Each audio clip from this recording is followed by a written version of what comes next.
Ini dia guys, EV pertama dari Honda Malaysia sudah rasmi. Namanya Honda eN1 RM149,000 sahaja guys. CBU China. Ini ibarat EV dalam jelmaan HRV lah.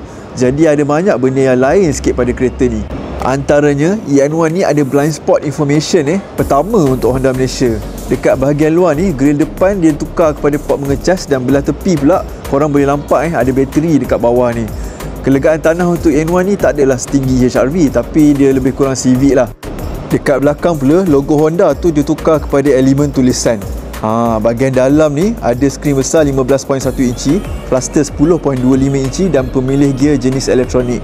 Tapi disebabkan bateri tu, eN1 ni tiada ciri Ultra Seats lah, dan lantai dia ni sikit tinggi kalau anda duduk dekat belakang.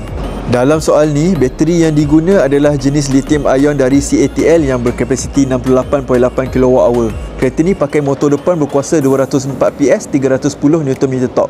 Hasil dia 0 ke 100 dalam 7.7 saat, top speed 160 km sejam dan jarak pandu NEDC 500 km.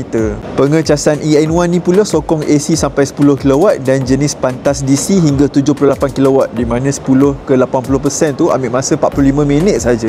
Setakat ni Honda Malaysia dah kutip hampir 200 tempahan. Penyerahan akan mula pertengahan Juni Sebenarnya ratusan unit sudah pun tersedia untuk 2025 ni. Honda eN1 ni hanya dijual di 8 pengedar terpilih, bukan semua bilik pameran Honda Waranti dia pula 3 tahun 100,000 km, tapi baterinya sendiri sampai 8 tahun 160,000 km. Macam suka tak dengan Honda EV ni?